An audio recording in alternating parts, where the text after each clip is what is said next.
मनीष जी। श्री हरिवंश। श्री हरिवंश महाराज जी, आपके श्री चरणों में दास का प्रणाम।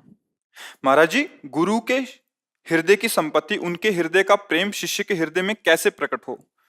महाराज जी मार्गदर्शन करें। एक बार हितधाम में थे तो कोई प्रवचन की क्लिप लिए हुए था, तो किसी भक्त ने उनसे कहा कि ये क्लिप हमें दे दो। तो उनका ब्लूटूथ खोलो अपना, वो अपने ब्लूटूथ से उनके ब्लूटूथ में दे दिया। तो मैं कहा ये क्या होता है, सिस्टम क्या होता है? तो उनका हमारे में जो विषय है वो वही सिस्टम खोले तो उसमें हम ट्रांसफर कर देते हैं। वो ब्लूटूथ सिस्टम ऐसा बताया। तो अपने लोगों का स्वभाव है मनन करना, किसी भी बात को उसके पकड़ कर उसमें मनन करना। तो उससे हमने देखा कि हमारा अंतःकरण चतुष्टय, बुद्धि, मन, चित्त और अहम, ये तीनों वृत्तियों से सत्वगुण, रजोगुण, तमोगुण, ये गुरुदेव के चरणों में समर्पित हो जाए तो गुरु जी अपना हृदय की वस्तु उसके हृदय में पधरा दे। बस। किसका प्रश्न है? हाँ, पर वो कठिन है। अपना अस्तित्व गुरुदेव के अस्तित्व में समर्पित कर देना बहुत कठिन है, क्योंकि इसमें बीच में अहंकार बहुत बड़ा रोड़ा है। अहम जो है ये गुरु कृपा प्राप्ति नहीं होने देता। गुरुपद पंकज सेवा तीसरी भक्ति अमान, मान रहित होकर गुरु चरणारविंद की सेवा से हम मन बुद्धि चित्त अहम समर्पित करने की तैयारी करें। जो गुरुदेव उपदेश करते हैं समर्पण वो कर लेंगे, वो समर्थ है, हम नहीं दे पाएंगे, वो घसीट लेंगे। उन्हीं के घसीटने से ही हमारा मन बुद्धि ब्रह्म स्वरूप हो जाता है। पर हमें उनके वचन, उनके उपदेश अक्षरशः पालन करने होंगे। पर बीच में मान बहुत बाधक हो जाता है। गुरु कृपा में सबसे बड़ा बाधक ये मान है। गुरु चरणों की सेवा में जहां रहते हैं तो मान स्वाभाविक प्राप्त होने लगता है, क्योंकि महापुरुषों का प्रताप होता है। और उस मान का आप भोग करने लगे, स्वीकार करने लगे, आनंदित होने लगे, आप गए। अब आप गुरु के हृदय की वस्तु को नहीं जान पाएंगे। गुरु के हृदय की वस्तु मान रहित होकर उनकी आज्ञा में निरंतर रहिए। बस कब ट्रांसफर हो गया आपको पता ही नहीं चलेगा, आप उसी स्वरूप में निमग्न होंगे। पर इसके लिए पूर्ण आत्मसमर्पण चाहिए। उसी के लिए तो गुरु प्रदत्त साधना कर रहे हैं, उसी के लिए तो कर रहे हैं। पूर्ण समर्पण। मान ही बहुत जहर है और इस जहर को हम हंसते हंसते पीते हैं। सम्मानम कलयाति घोर गरलम नीचापमानम सुधा, श्री राधा मुरलीधरो भज सखे वृंदावन मात्यज। हे मित्र, हे भाई, ये सम्मान बहुत बड़ा विष है परमार्थ के पथिकों के लिए। नीच पुरुषों द्वारा किया हुआ अपमान अमृत के समान है, इसे सह जाओ चुपचाप और फिर राधा मुरली मनोहर का निरंतर भजन करते हुए नाम धाम रूप लीला के आश्रित रहो। यहाँ समर्पण की जरूरत है। मयि मन आदत सो मैं बुद्धि निवेश है, तो निवशिष्य मय्येव अत ऊर्ध्वम न संशया। मन और बुद्धि मेरे को समर्पित कर दे तो मेरे में ही निवास करेगा, इसमें कोई संशय नहीं है। अब बस ये साधना जो बताई जा रही है मन बुद्धि के समर्पण की ही बताई जाती है।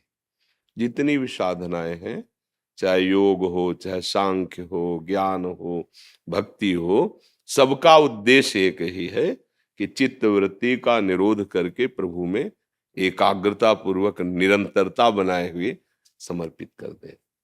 दीर्घ काल निरंतर सत्कार सेवितो दृढ़ भूमि, बहुत काल तक एक ही मंत्र में, एक ही आराध्य देव में अपनी वृत्ति का सम्मान पूर्वक महत्व बुद्धि रख करके समर्पित कर देने से दृढ़ भूमि अर्थात दृढ़ स्थिति हो जाती है, दृढ़ भूमिका आ जाती है। अब वो चलते फिरते उठते बैठते खाते पीते वो भगवदाकार वृत्ति बनी रहती है, उसकी मंत्राकार वृत्ति बनी रहती है। तो जो गुरु जी ने नाम दिया, जो मंत्र दिया, जो उपासना दी, यही हमारे को गुरु की वस्तु का अनुभव करने की योग्यता प्रदान करती है। पर बस इसमें मान बहुत घातक है, बहुत घातक है।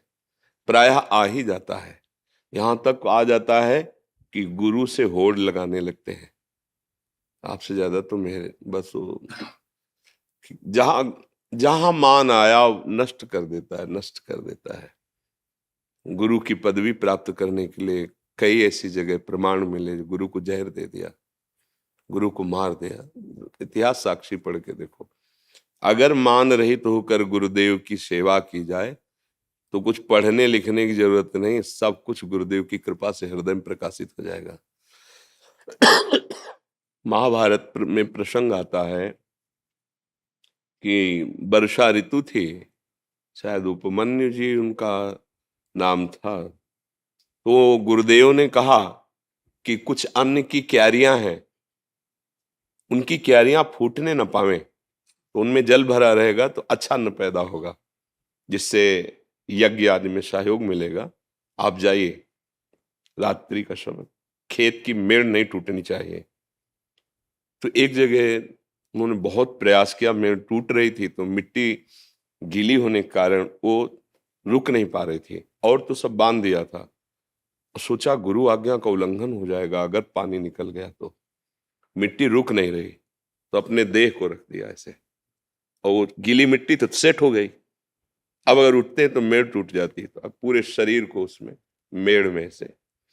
गुरुदेव ने जब देखा कि काफी समय हो गया नहीं आए, तो अन्य ब्रह्मचारियों ब्रह्म ऋषियों के साथ वहां गए और पुकारा, बेटा कहाँ हो तुम? तो आवाज, गुरुदेव मैं यहाँ हूं। नजदीक गए तो देखा सब पानी से सने में। अरे बेटा, सबको देह और प्राण इतनी प्रिय होती है, तुम ये क्या कर रहे हो? बोले गुरुदेव आपकी आज्ञा थी कि मेड़ न टूटने पावे, तो यहाँ की मिट्टी से रोक नहीं पा रही थी, इसलिए आज्ञा पालन की। उठो, जाओ, तुम्हारे हृदय में समस्त वेद स्वयं स्फुरित हो जाए। उन्होंने व्याकरण नहीं पढ़ा था, उन्होंने शास्त्र नहीं, चारों वेद स्फुरित हो गए। एक और उदाहरण उसमें वर्णन किया, एक शिष्य गए और पहले सेवा के द्वारा उसकी समर्पण निष्ठा देखी जाती थी। तो उन्होंने कहा कि ठीक है, आप हमारी गौशाला की गौएं चराएं। तो पहले गौएं ऐसे लेके चले गए तो 15-15 दिन वापस ही नहीं लौटना, जंगल है, चरा रहे हैं। तो 15 दिन बाद वापस आए, तो उनका तुम्हारा शरीर बहुत हष्टपुष्ट दिखाई दे रहा है। तो उनका, गुरुदेव भिक्षा मांग लाता हूँ, गौओं को ऐसे छोड़ के, और पा लेता हूँ। धर्म विरुद्ध आचरण, ना हमने भिक्षा की आज्ञा की थी, और बिना मुझे समर्पित किए हुए तुम भिक्षा कैसे पा सकते हो? शास्त्र आज्ञा है कि भिक्षा मांगे और गुरुदेव को समर्पित करे, फिर दैन्य भाव से जब गुरुदेव आपको जो भी दे दें या पूरी अनुमति दे दें उतना ही पा, अगर ना अनुमति दें तो रख कर वापस हो जाइए। समर्पण बहुत बड़ी चीज है। तुमने तो अपराध कर दिया, बिना हमारी आज्ञा के, बिना समर्पण के भिक्षा। बोले गुरुदेव आगे से नहीं होगा, जाओ। 15 दिन बाद फिर आए तो ऐसे ही। तो उनका अब भी अष्टपुष्ट हो? तो कहा गुरुदेव बहुत सी गौएं हैं ना, तो दूध पी लेते हैं, भिक्षा तो बंद कर दे। बोले गौएं वो भविष्यान्न देने वाली है, तुम बिना आज्ञा के कैसे दूध पीने का अधिकार रखते हो? हमने आज्ञा की क्या? गलती हो गुरुदेव। 15 दिन बाद फिर आए तो वैसे ही हष्टपुष्ट।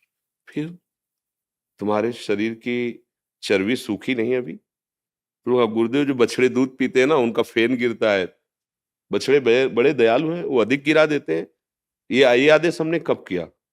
उनका गुरुदेव अब नहीं।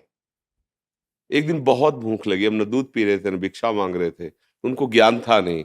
अकौड़े का वृक्ष होता है, उसके पत्ते जो तोड़े तो उसमें दूध जैसा दिखाई दिया, उनको लगा ये पौष्टिक चीज है, पा लिया तो उनकी आंखों की ज्योति चली गई। अब वो एक गड्ढे में गिर गए कुएं में जैसे।